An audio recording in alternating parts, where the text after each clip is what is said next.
All right, let's get going. Thank you everyone for joining our session on how to manage disruption and not lose your mind.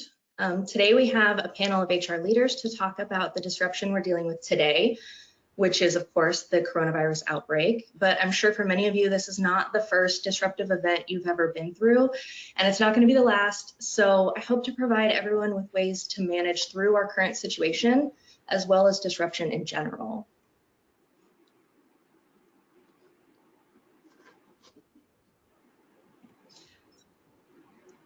Again, I'd like to say thank you for being here. I don't expect you to leave the session today feeling quite as zen as this guy on the slide, but I do hope that by coming together, voicing our concerns, and sharing some insight, we can provide you with a quick breather and a place to pause, regroup, and prepare for whatever tomorrow brings. My name is Brianna Harper, and I'm your webinar host. I'm also your resource for any questions you have during the session or anytime after. I want this to be an open forum, so we've planned about 30 minutes of content with our panelists. After that, I'd like to open it up to all of you. I'd love to answer your questions and hear how you're navigating, so please chat into the questions queue whenever something comes to mind. I'll share as much as I can with the group. You'll also see a follow-up email from me after the session today with the slide deck and a link to the recording. If you have any questions that we don't get to today or that you think of after the session, please reach out. You can email me at bharper@outmatch.com or find me on social at OutmatchHCM. This is usually the part of the webinar where I talk about upcoming webinars in our Future Work series, but like all of you, we're having to take things day by day right now. When you originally signed up for this, you may have registered for a totally different webinar. This was intended to be the first in a two-part diversity series, starting with diversity hiring, then what, followed by how to build a culture of belonging. But it didn't seem right to ignore the reality that we're facing different issues than we were just a few weeks ago and having to respond on the fly to a situation that's changing every day. So in the spirit of being fluid rather than fighting it, we decided to change course. We will absolutely reschedule our diversity series, and I will let you know as soon as we do. In the meantime, I'm happy to share our recently released Future of Work ebook, which has a whole chapter on diversity.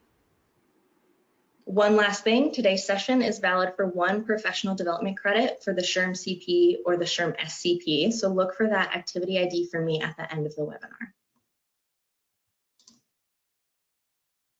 For our discussion today, we have three leaders from the HR community. Robin Stencil from Outmatch. Hi, Robin. Hello. Robin will actually be moderating the discussion with our guests. We have Doretta Rhodes from the Atlanta Braves. Hi, Doretta. Can you hear me? Hi. And Deborah Swartz from Cousins Properties. Hi, Deborah. Hello there. Like I said, we had a totally different webinar planned for today. And these ladies have been shining stars in this time of crisis. They were able to turn on a dime to address the current situation rather than our planned content. And they did this all while putting out fires of their own as well. So I'm so happy to have you ladies on, and I'm really looking forward to our discussion today. So first, I would love if each of you could just tell a little about yourself. And we're all working from different places than we normally work from. We usually do our webinars in the Outmatch office in a really quiet room. So I hope everyone will understand if there's a little bit of background noise, but I would love for each of you ladies to introduce yourself and tell us, who you are and where you're working from today. Robin, let's start with you. Sure. So Robin Stencil, I'm the Chief Solutions Officer at Outmatch. What that means is I work with our go-to-market team, people like Brianna, on our messaging and content, our sales team, to make sure that they really know what's impacting HR during all kinds of times, good and bad. And then also our product teams as we think about the products and making sure that those really match to you. But the role I'm most passionate about and have spent most of my career in is the part of leading talent at the organization. So really thinking about how are we growing and developing our organization through our people, and what does that look like for us? Prior to joining Outmatch almost a year ago now, I had spent 9 years at a large manufacturing company. I also have experience in the retail and airline industries, which are really being impacted right now.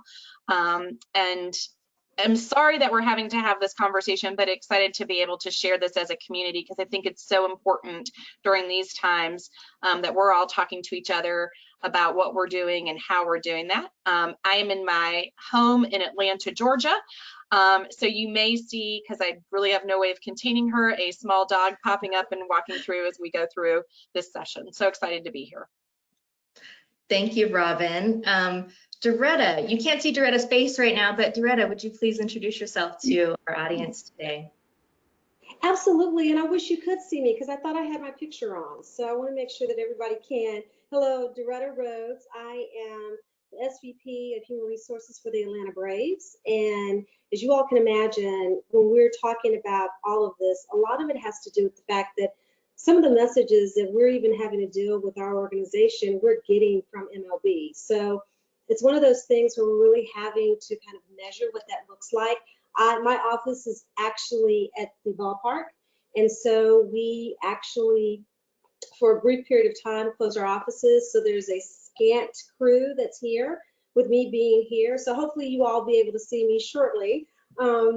And we can talk more about what this looks like when you think about not only the disruptors that's going on outside of your organization, but then how you have to manage it inside your organization. So I am glad to be a part of this conversation.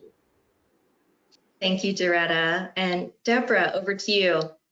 Hey, yes, this is Deborah Schwartz. I'm the HR Vice President for Cousins Properties. We're in commercial real estate, Class A trophy building across the Sun Belt. I've been doing this a while, over 25 years, which is ironic because for this situation, it doesn't matter.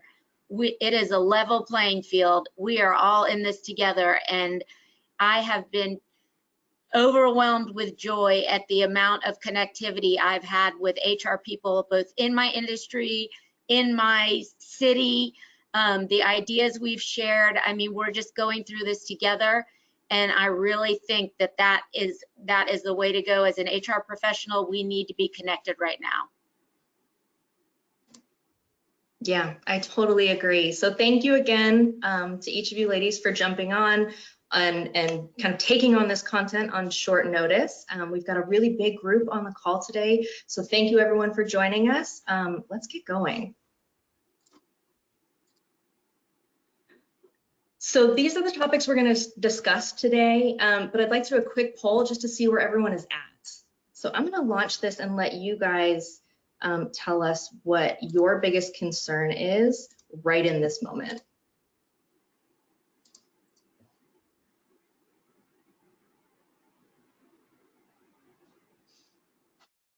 So chances are you're concerned about all of these things right now, so it may be hard to pick one, but if you could just tell us what the most pressing issue for you is right now, you know, the thing that's really keeping you up at night, that will help us focus our time and attention on the things that are most important to you right now.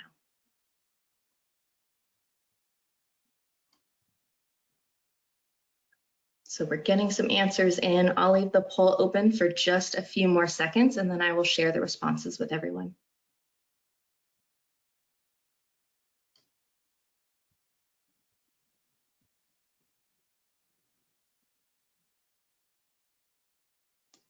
Right now, it looks like providing care and continuity to employees is leading the way. So we will certainly be ready to talk about that with you guys.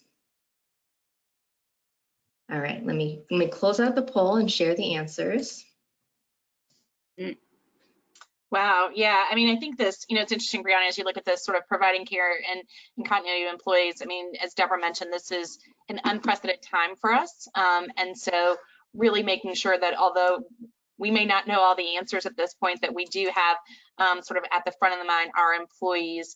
And then this idea really tied at creating a sense of community is certainly something we've been talking about as you work from home, really making sure people, particularly those who might be alone or, you know, that they are having some social interaction. What does that look like? And then certainly followed by updates and changes as you start to think about this. And we're going to, you know, touch on all of these, and we'll also touch on technology and sort of the impact that that's had on all of us in different ways based on all of our businesses. So excited to have the conversation. Yeah, absolutely. Let me close this down.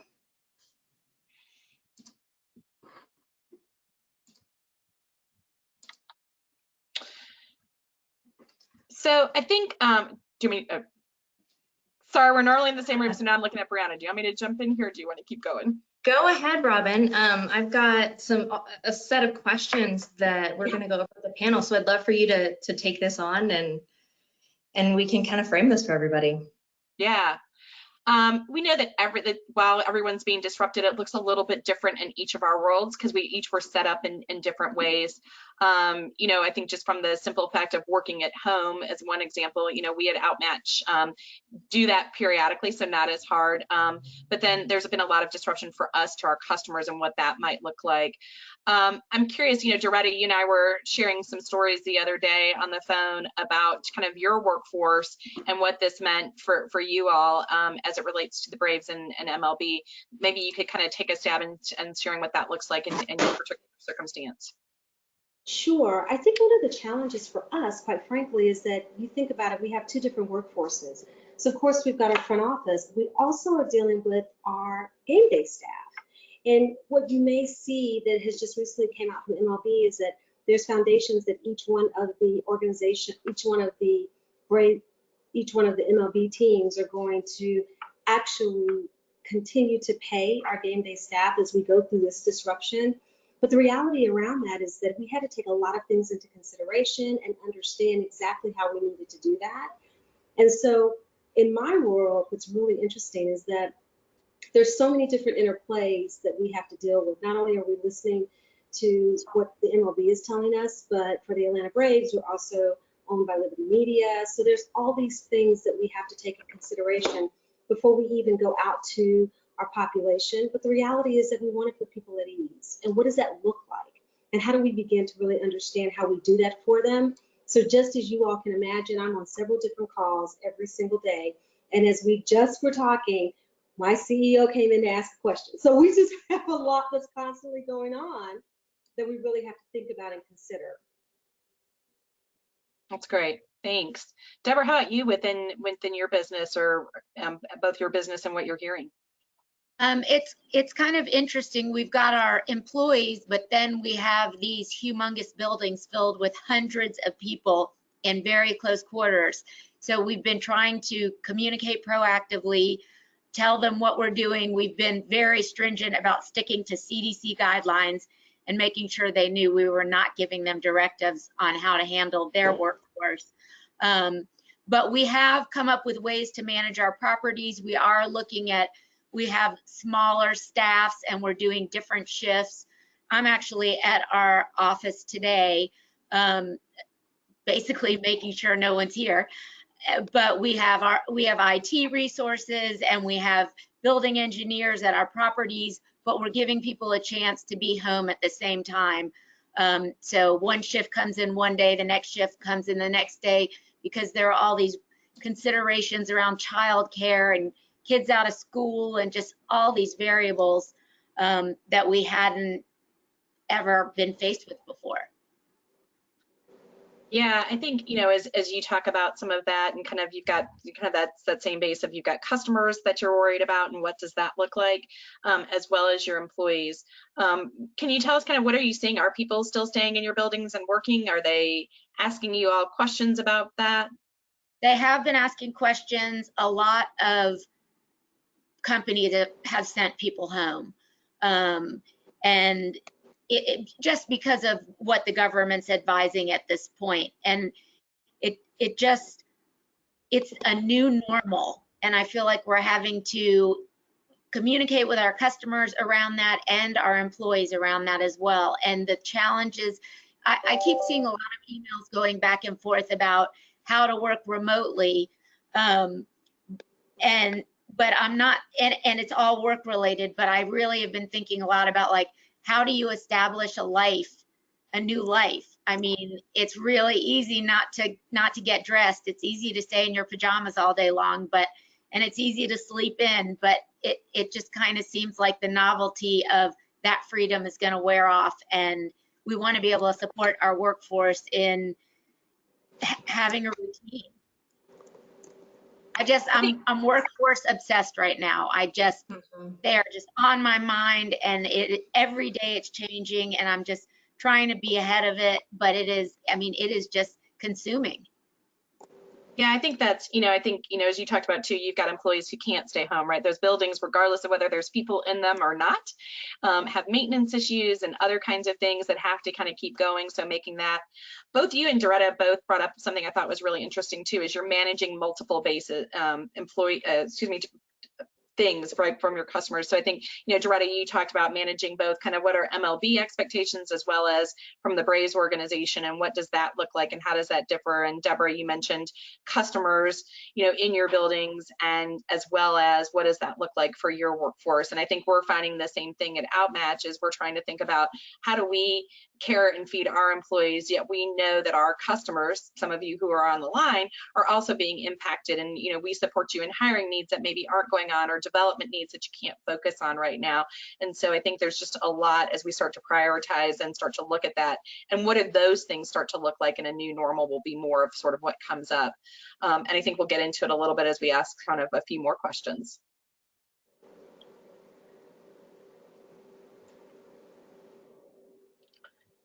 So as we think about kind of the next thing we talked about, and again, this was sort of the thing that's top of mind to our participants on today's webinar. Doretta, can you talk about how are you caring for your employees during this time? What are the things that you're doing?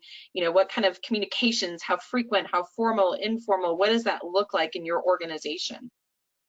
Hey, and that's a really great question. So it's interesting. We've got a multitude of things that are going out. So not only are we having to manage what we're telling them, but also we're having to manage to know what's going out from MLB. And so when you talk about the difference between formal and informal, we're trying to get ahead of things before they hear it or see it on the news or in ESPN or wherever that baseball news may be. But the other piece is that when we start talking about how do you provide care, one of those I just mentioned is that we wanted to put our organization at ease around the fact that basically our baseball season has been truncated to what we know today. So opening day for us was supposed to be April 3rd. Well, that clearly is not the case. And so one of the things that we're trying to make sure people feel comfortable about is not only how they're going to get paid, and then the other thing is making sure that we're talking to them about their benefits, how that's impacting them, weaving in what we know, things that are being said out there, the new legislation that's coming out when you think about the Emergency FMLA, Family Medical Leave Act, the Emergency Sick Plan. So we're trying to make sure that we keep those communications in front, but we're also trying to make sure, how do we manage that to make sure we just make people feel at ease? And this is a challenge. I don't know if I can say to any individual, oh, don't worry about it, because we don't know. From day to day, we're experiencing new numbers, understanding what you're supposed to do for social distancing. We can't say it's going to be okay.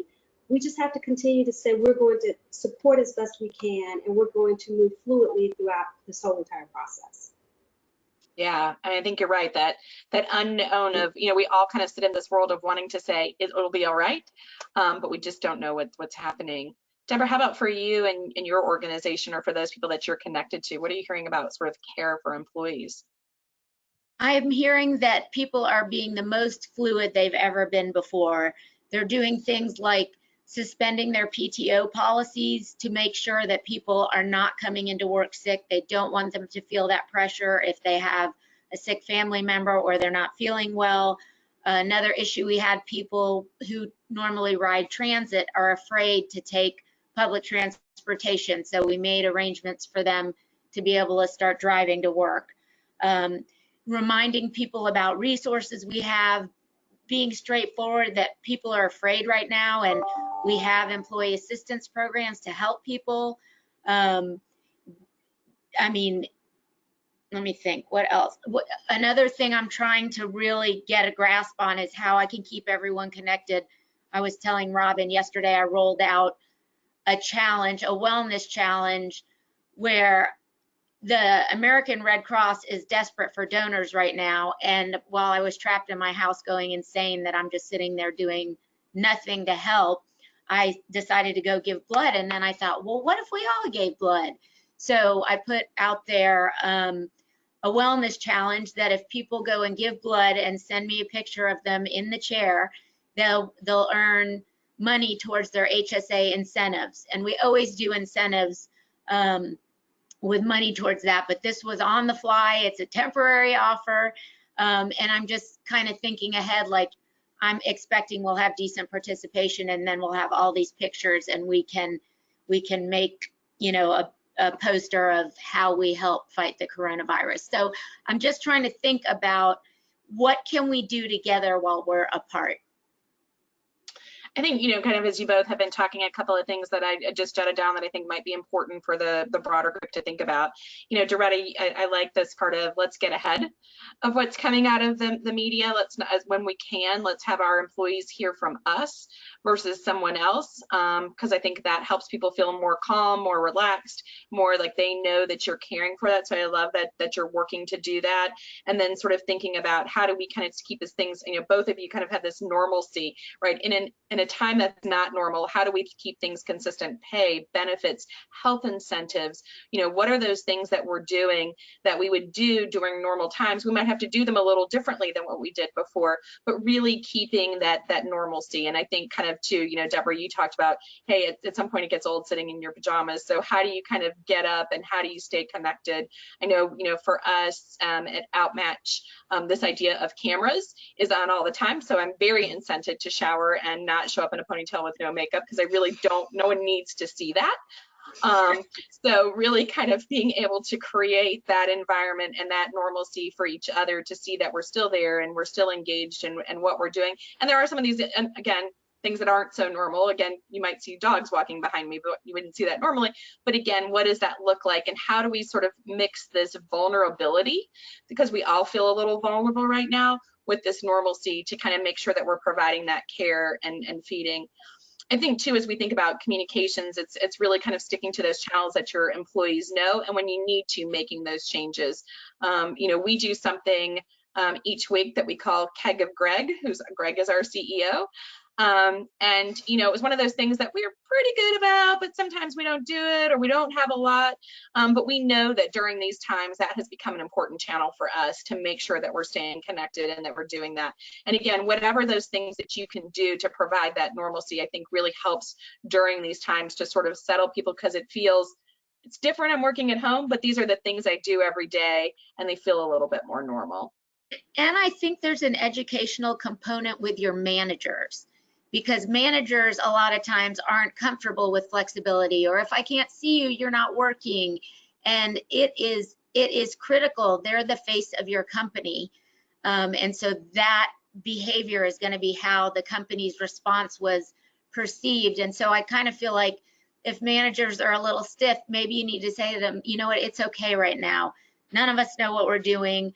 I'm here to help you if you want to bounce things off of me, or you know what, let's be accommodating. Let's be accommodating, assume people have good intentions, and that's our MO for right now. I mean, I see that struggle in managers, and it's just not worth that getting in the way right now. I'm seeing a lot of kind of comments and questions come in, which I love. It's absolutely the intention of this forum today. So I just wanted to say that Christine said, what? I still have to put makeup on. And then Jennifer chatted in asking if we could please talk about how we're handling employees who have children at home. Yeah, that's a great question. Deborah, you want to start with that? Yeah, we have been absolutely flexible. I've always had the mindset about teleworking that is not how you take care of your child the first 12 months of its life. So I've always felt really strongly that there needs to be a line in the sand and there needs to be appropriate childcare. Not right now. It is just it's an impossible circumstance for people. If you think about them being able to obtain daycare, it's pretty much impossible. And they're figuring it out in their family. But single parents or parents that work different shifts, there's just going to be challenges now, and we have to be flexible. I really do I do think that there needs to be a standard that our performance has got to be there for the job. Our performance, we've got to take care of the health of our companies. So we do need employees performing, but if they need to do it a little differently, if they need to work at night once the kids are asleep, I think it's worth making that accommodation. And it's also amazing, just the government is starting to adapt and talk about implementing all of these accommodations, FMLA wise and other, because people need help, people need support, people need money. Doretta, have you heard any things kind of as you think about sort of the idea of working parents, things that you all are doing or things you've heard from others?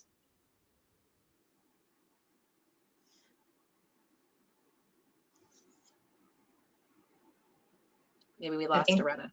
I think she's stuck on mute. Doretta, are you there?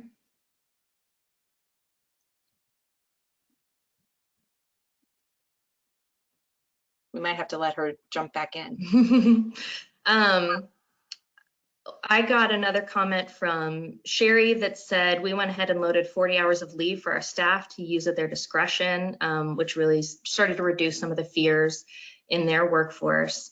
A great tip. Yeah, I had another question come in about how do you handle staff when half is able to work from home, but half is required to be there? I hope Doretta can come back on with us because it sounds like that's somewhat of the situation that she's in, but we can talk to that. Yeah, Deborah, you've got that too, right? With the building. Yeah, yeah. I think that it's kind of interesting in tough times like this, people really step up. So I don't really feel like they're comparing themselves to other people. And like I said, we are making accommodations for our property on site staff to be home part of the time. But I think people really want to do a good job, and that they understand that they are more critical than ever, because like what Robin was saying, I mean, we have 100 systems on every single floor that could break at any second. And if people are working in the office, they want lights on and they want heat and air conditioner and all that. So I mean, I think that if it is a problem, that you have to just have a very direct conversation with your staff about why it's important, and that their health comes first and their safety comes first. But, you know, hopefully the company is making accommodations for those type of things, which is why we're at half staff, because there's less people to be around. Doretta, how about you? Have you guys faced this sort of some getting to work at home and some not? Well, let me tell you the very interesting thing for us. We didn't have a work from home policy. So when you think about our population, like, we need people to be here. So we needed them to be engaged with, you know, our fans and what happens. And so we had to very quickly put together a temporary work from home policy so that we could make sure that we lifted those employees into that type of environment. And so this is the challenge right now.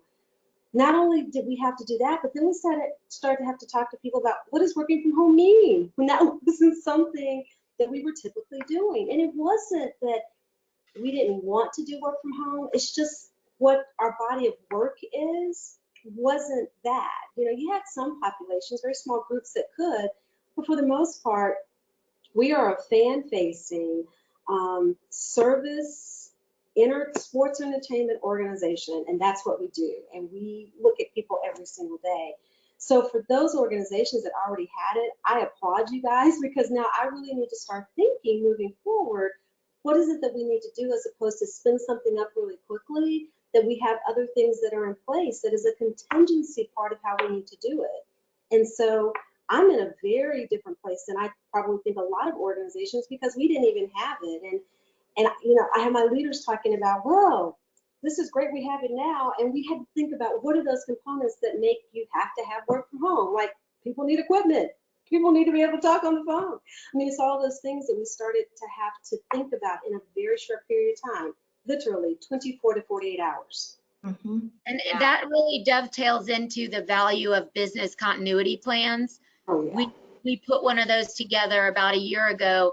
And the minute this came out, we were able to refer to these documents, and we really, we had not, pandemic was not on the list of disasters. But nevertheless, things we had considered in advance was every single person at the corporate office already had a laptop. I mean, that was extremely significant for us because then we could just do a drill with everyone working from home last Monday, and making sure the technology worked and we could support it. So that will be a great to-do item post this period of time, if you haven't done it already, to really get something on paper that where every function knows what they serve, what they do. If you can't go to the office, what are your options? It just takes a lot of the reactionary pain out of it. Yeah. I got another question from Coral. She said, I work in the food manufacturing industry. If employees aren't here, we can't run production. So any advice or suggestions on how to manage our workforce?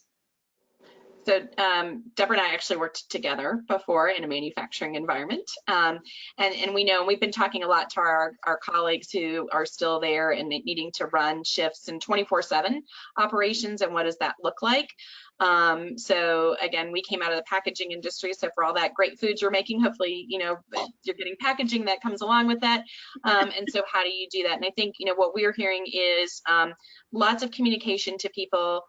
Safety plans, to kind of Deborah's point, there are plans in place. Hopefully you have those within your food operations plan of if you do have to make some changes, what does that look like? So there's contingency plans. The other thing, probably you have some sort of shift change communication that's going on beforehand. If you don't, you should have that in place. And then also, what are contingency plans that people can use virtually in case they do have issues that are coming around it? Were a couple of things that I'd heard from some colleagues who were sort of in that manufacturing space, because it became so important to them as they thought about their business and thinking about it. Yeah, the food and service industries are getting hit really hard, and we need to pay attention to them. What's interesting to me about that too is that, again, I am, not that I'm unique in any type of way, but within the city of Atlanta, a lot of our part-time employees, we shared with the Hawks and with the Falcons and with Atlanta United, which are all sports teams.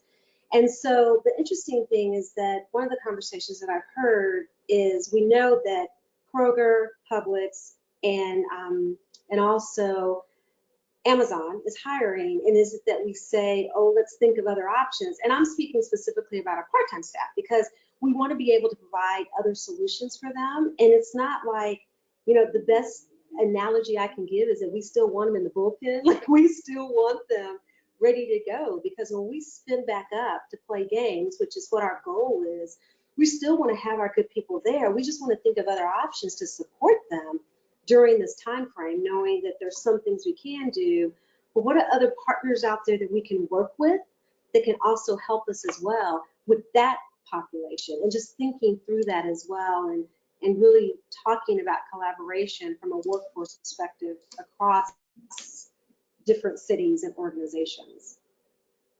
I think too, as you think about kind of these people who are having to kind of go the front lines, and if you're an employee who's not having to be sort of frontline, you're working from home or someplace that's a little bit different, what can you do for those frontline employees? So can you provide maybe a meal that you maybe wouldn't do, but can you provide a lunch or a snack or a dinner that you wouldn't, just as a thank you kind of thing? And then thinking about kind of those corporate employees, and from a support perspective, what are the ways that you can maybe grab thank you? So can you do some virtual, video thank yous that you can send into a plant that you could play that show employees are like, hey, appreciate the fact, I think again, so much of being in that environment and how appreciative I was every single day of those people who went on to a manufacturing floor and created a product that gave me a job so that someone was selling it. But how might you kind of get those thank yous from your, kind of the people in support staff and things like that to kind of share with those frontline employees? Might be another way to sort of help them kind of think about community and the appreciation that you feel knowing that their work can't be done virtually, and what that looks like. Yeah, this is, I'm really loving this conversation right now, and we're continuing to get lots of comments in. While we're on the topic of remote work, Tammy wrote in and said that LinkedIn is offering 16 free courses on remote work, and that they are compiling a one-pager for their team who've never worked remote before. So that's a suggestion. And then I got another question from Lauren asking about, how do we stay productive? So when other employees might not have the same volume of work to do, what kinds of directives or suggestions can we make to help them be more productive in the downtime? And then, how to keep them sharp so when things get back to normal. I think it's really easy to just defer to email when you're working from home, and it is really important to make the time to set up a conference call or a Skype call. The connectivity is just completely different. And I was speaking with someone on my team who does a lot of administrative and receptionist work. So when she's home, we figured out a way for her to answer calls, but the traffic that she's used to just isn't there. And I think you can, like our I-9 purging project, wouldn't that have been perfect?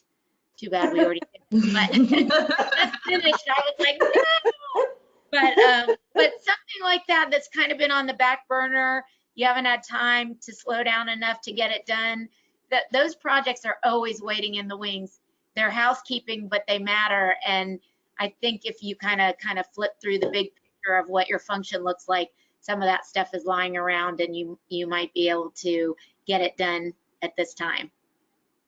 And I totally agree with that. Like, we just implemented Workday. So there's several different optimization projects that we can do that people were not excited to do anyway. Now you get to do it. You get to spend your time on that. I do like the idea also about connectivity, like all of us being able to see each other. You want to still feel like you're part of a community. And something sometimes is lost when it's just on the phone. So when you can see somebody, I'm like, oh, I can see you and I feel connected. And I think thinking through those type of things, and just imagine you all, I'm thinking through those as we again close our offices through April 3rd and having people work from home. So we're just trying to think of how do we keep community, how do we keep collaboration, how do we keep connection?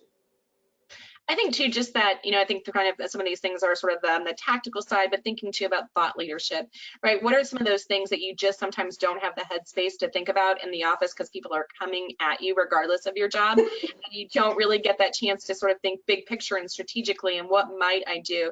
And so what does that look like? And that could be anyone in their job. I mean, sort of what that, so for me, strategy is about making choices, right? So what are the choices you want to make when you kind of go back? That might be for individual contributors about their career and what that looks like for them. It could be about a business plan or department plan and what does that look like and how do you start to put that in place, and then how do you use free resources like things like YouTube? How do you Google kind of where things are coming in, or how do you start to create content? We just went through a run through earlier today. We're going to talk about some managing your career that you never have time to talk about, but we're going to do that with our employees. And it was great because I engaged 3 employees to sort of tell their story around what does it look like for managing their career in different ways. And we'll launch that out to the team next week with a set of resources that people can, books to read, YouTube videos to watch, and articles to read. So it's a great time when people don't have that to start to build those skills that they maybe don't get to do during the normal times because all of the stuff that's coming at them. So hopefully you come out with a workforce. I mean, as Deborah mentioned, we've still got to be productive, and how do we get that? But productivity probably looks a little different today. But imagine if we all go out and build a little bit more skill, what productivity can look like tomorrow. Good point. And Robin, I love that. And let me tell you why. So we just came off of performance management and we started goal setting. So I had one of my staff members say, oh, are we not doing goal setting? I said, and why wouldn't we? At the end of the day, yes, we're still doing goal setting. Now, what I may do is I may extend it out a little bit longer for you from a dev perspective. Maybe as opposed to 10 days, you've got 15.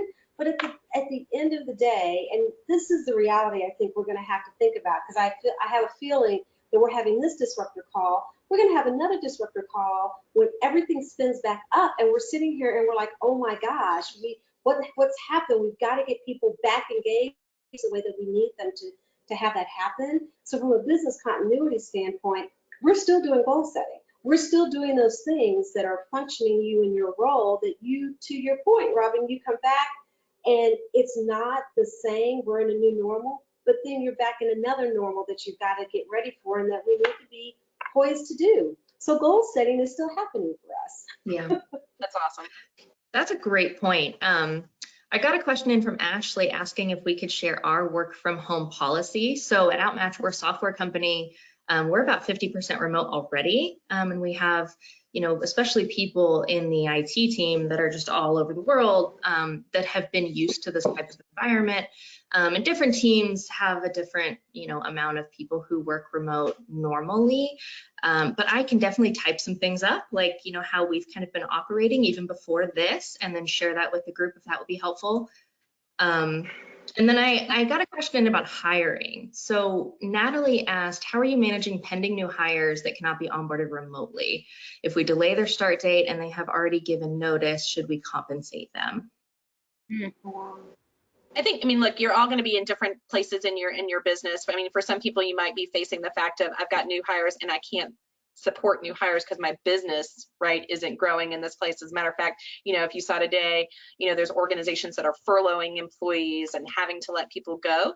So I think if you're still kind of on that ability to bring people on board, which is fantastic, and can't do it remotely, if you can, at least even maybe if you can't do full pay, could you consider partial pay? Is there a way, if it's benefits that are important, can you start their benefits a little bit sooner? So I think really this is the time, kind of as HR and finance start to partner together, what are those things that you as an organization can do? And I think, both Deborah and Doretta have talked about sort of error on the side of doing more versus less. So again, for those who are in that financial position, I think it's great if you can imagine the goodwill of somebody who's sitting at home and anxious and, oh my gosh, why did I pick now to start a new job? I was having this conversation with somebody else who thought, I don't know what's going to happen. So the more you can do to bring that on board, if you can't pay somebody, again, can you get your benefits plans in there? If you can't do pay or benefits, what are the other things? Hey, we're excited about you coming. Here's a delivery, here's an Uber Eats, gift card or something like that, that sort of extends the fact that we're excited you're joining our team, and here's a way to sort of help out. Again, maybe it's a grocery card. Maybe you send them a box of toilet paper these days. I don't know. There's sort of all these kinds of things that people are trying to face, and what does that look like? Those just might be some ideas to think about. I don't know if you all have faced that as you've kind of started.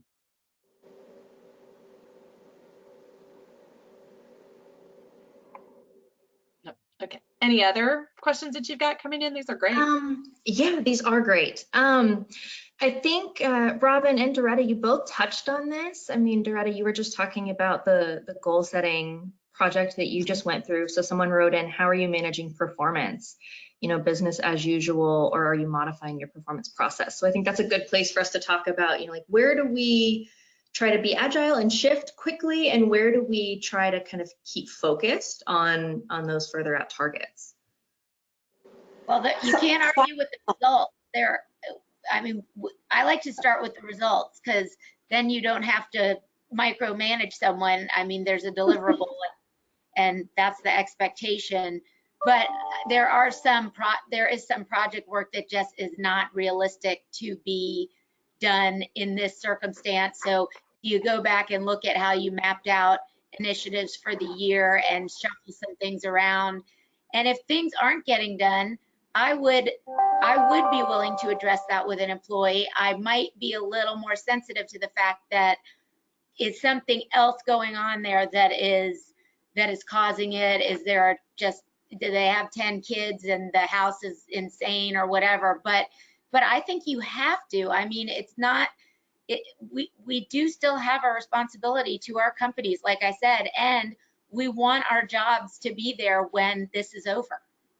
Yeah. And I think that's really a great point. I think you actually have to look at it role by role. So when I think about my sales organization, right, people aren't trying to buy tickets. They're just not. And right. So thinking with them about what type of projects do we need to spin them back up on? What are they working on right now in terms of making sure that we can work with them with what that looks like? And you're absolutely right. Performance is golden. So if you were performing before, you should be performing now. And what does that look like? I think the other piece to that was also mentioned is that, are there life items or life things that are happening that you're having to deal with? So aging parents, and what's that looking like for you now? Do we need to really shore up what our EAP looks like so people can actually work through what this is? And then we're providing that from a service perspective, looking at our healthcare and understanding, is there other things that we can offer from a healthcare perspective as it deals with stress, as it deals with financial planning. I mean, I think we're going to have to be much more creative around thinking about, these were life issues that we talked about before, but guess what? They are at a heightened rate. Another thing is that when you're dealing with parents that they have closed all the schools, and so you're dealing with a parent that's not only working from home, but managing kids. Like for me, I would be horrible at it right now, and somebody would have to really work with me, because that's another dynamic I think we need to really consider, because there has been a shift with how work is going to, the output of what the work is going to be like, but there still needs to be performance around what that is. And so if you reset expectations, reset parameters, and then talk with people about their real life issues and help them with it and provide them support and help, I think that will, going back to how we caring for our workforce, that will be the care that we can provide for our workforce. I mean, you're not going to go, okay, everyone, we're lowering expectations.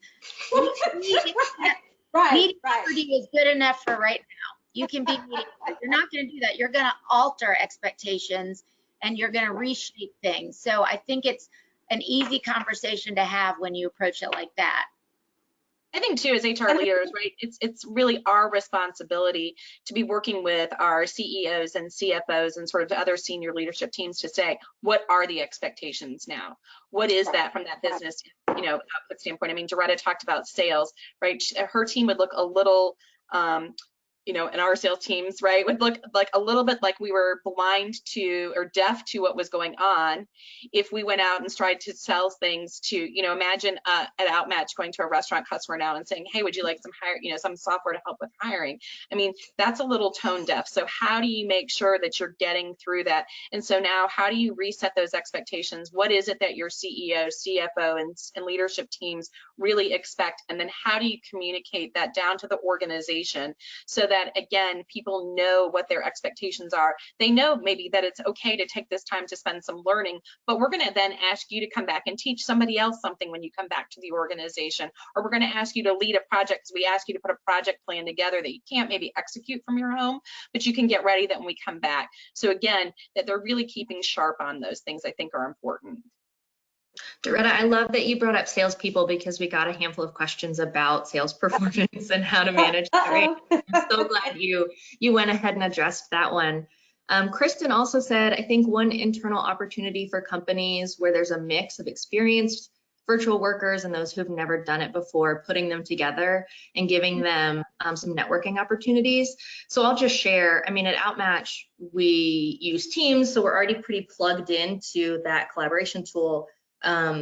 And we actually already had a team that I'm a part of that was called Outmatch Moms, because I have a 3-year-old. And so I hopped on there today and said, it's a really small thing, but it made a big difference when I said, what are you guys doing about daycare? Because I don't know what to do. So just to, just knowing that other people in their same boat as me and having that small group, I didn't have to send like an all company email saying, what do we do about daycare?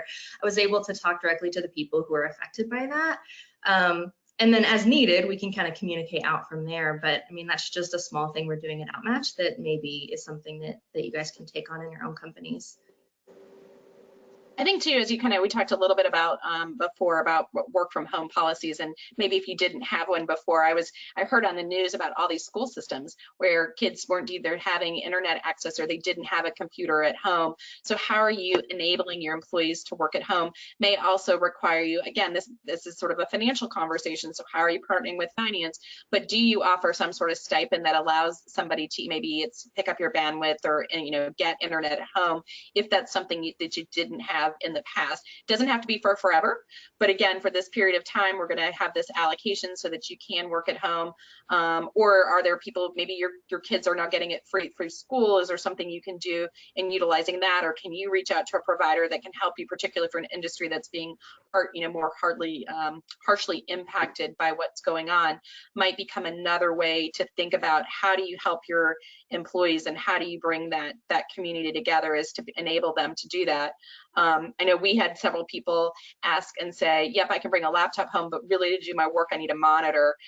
For us, we were able to say, here's a link to Amazon, and here's a monitor that you can purchase, and then you can expense. And we did something that was good enough quality, but yet not a huge expense to the organization. So thinking about those kinds of things really become important, particularly for, I work at home all the time.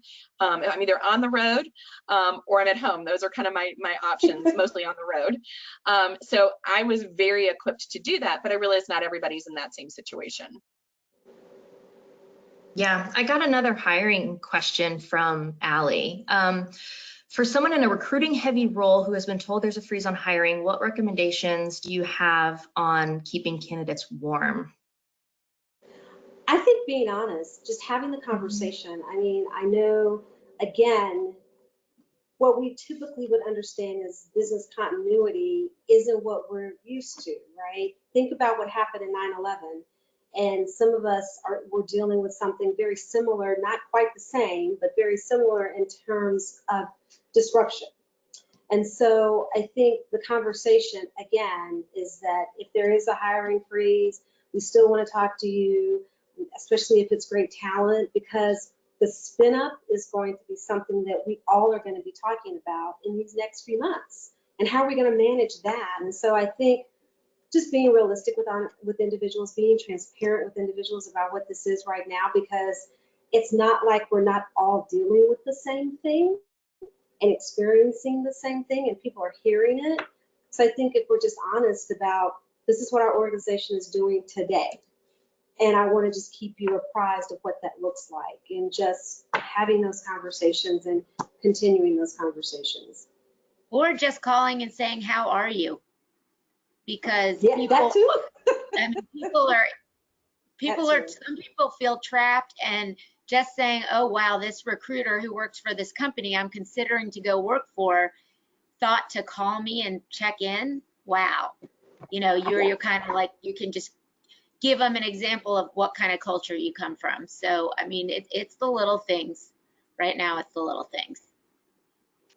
We are, for those of you who don't know, I mean, at Outmatch, we're offering our video technology for free, because we know that this is something that you all might be needing to do to stay. Another way to stay connected is with your candidates. And again, sort of that Deborah talked a little bit, that desperate feeling is, it's a great way for candidates to be able to kind of share, maybe now they've got some time and they're at home, they can share a little bit more through, you know, using video and that kind of thing. And again, then you've got something more personalized to be able to reach back out to them. I just watched your video and I saw this, and we're really excited about you. You know, we're kind of going through a slower process, but here are some of the things. It gives you something to talk about and another way to do that. So again, just thinking about how, you know, for us, it was so important to connect people to purpose, and how do we go about doing that? Yeah, definitely. Let's do one last question, and then we'll move towards our final thoughts and wrap up the webinar. We had more slides prepared, but this is better. I'm so glad that you guys had your questions coming in. This made it a really great discussion. So Sarah wrote in, can we talk about other wellness initiatives for working remote? Ways to help people feel united as a team. You know, with us getting to the end of the call, I just want to say this, as HR professionals, that's one group we haven't talked about. This is heavy. I felt like I'd been run over by a truck yesterday. I got so much done, but I was exhausted because I am like emotionally invested in this. And I thought of the Red Cross thing yesterday, and I was like, but that's only one thing. And we're on the first week of being at home. Like, how am I going to come up with anything? So it's like, I think it is really important for HR professionals to, that routine I talked about before, and being self-disciplined about making sure you stop and do your exercise, making sure you eat lunch, making sure maybe you have a hard stop at a certain point at the end of your day, because you don't have to deal with traffic, you just keep working. So I think we really do have to take care of ourselves, and we shouldn't dismiss the weight that we're carrying, because we're taking care of people and we're taking care of their families, and that is a lot. So if you kind of start feeling heavy or down, I think you have a good reason, but address it and figure out how you can take care of yourself, and then you'll be able to take care of everybody else. Agreed. I think the other thing as you think about this, I mean, I was having this conversation with one of our folks, we were last night, is thinking about what are those free apps that we, go and again, back to if people don't have enough to do, maybe your recruiting team is a little slow right now, or there's somebody else, but having someone research what are those apps that you can get for free, whether that's a meditation app, whether that is an exercise app, and how do you share that out with your employees? And I think too, as Deborah mentioned, we've got a lot on our plates as HR professionals. How do you utilize the rest of your organization? We have a group that helps us. We call it our Culture Club group, but whatever that is, and you can start to form a group remotely of people to kind of go through. We try to a happy hour kind of thing of like show us your dog on Friday to kind of stay connected. It went okay. It was my idea. Not great. Or your pet didn't have to be dog. It could be whatever pet you had. That's what we were thinking about doing. I was gonna do like a show us the best brown bag lunch that you make yourself at home, or like your canine co-pilot, or like your home staff with your like little kids running around, and just something that we could post on our intranet and people would get to see what other people were doing, or just send out, I don't know, a Sudoku or a news of the weird. I mean, you can find that all over the place now. Just anything that might be, I think if you can make people laugh, that really goes a long way, and give them something to kind of go back and forth about, because there's no like water cooler talk right now. Yeah. And Deborah, I wanted to tell you quickly that Kristen wrote in and said, as a part of the American Red Cross, thank you for your wellness challenge to give blood. It helps us take care of the nation, and it does make a difference. Thank you. That's so first. cool. I'm going to guilt them in. I'm going to throw that down on them. I think though Your first virtual challenge was a success. That's awesome. I think, that sort of leads to a point that I heard from someone the other day. A friend of mine and I were talking about what things to do, and she had gotten something from a partner of theirs, and she shared it with me. And it's people want to help right now. So how do we provide employees ways to help? And whether that's putting our employees, again, if you're not as creative as Deborah, I would just say, hey, employees, we'd like to have a wellness challenge. What do you think this is? And to get a small group of people who've been asking about helping, how do you engage them? How do you keep them busy? How do you keep them connected? Yeah, that's great. We've got about a minute left, so I'd love to go around the room and just get like your 20-second final thought, final takeaway. Doretta, let's start with you. Sure. Just understand we're all in this together. So we can't feel like we're isolated or alone. And whomever we need to call, that's our board of whatever, board of friends, board of mentors, board of whatever it is. We just need to realize that we're all in this together. We're all kind of working through this together and figure out how we do that together.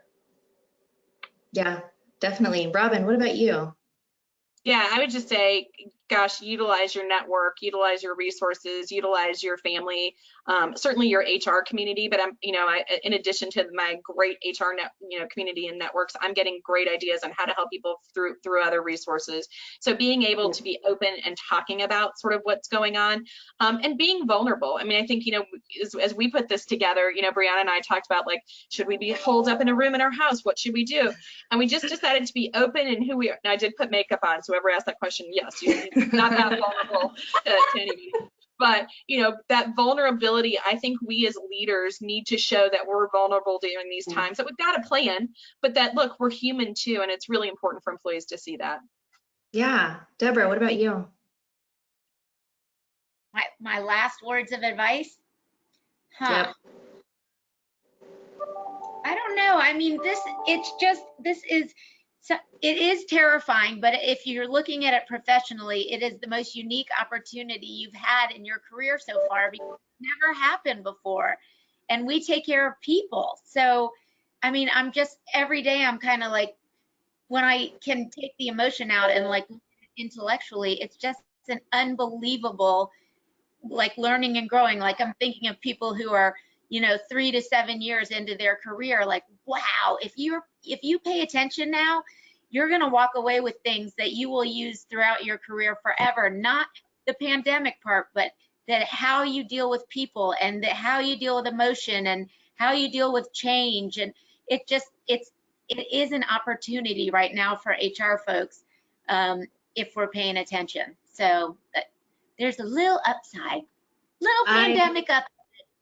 I love that, and I completely agree. I feel like when this is all over and I can look back, I'll really have some experience and some takeaways that I'll be able to draw on. And Dom said the same thing, 3 weeks into my new role, and we're dealing with this. So, I mean, that is the potential upside is that we're going to learn a ton from this experience, and we'll be better for it. So thank you, ladies. Thank you to everyone who joined us.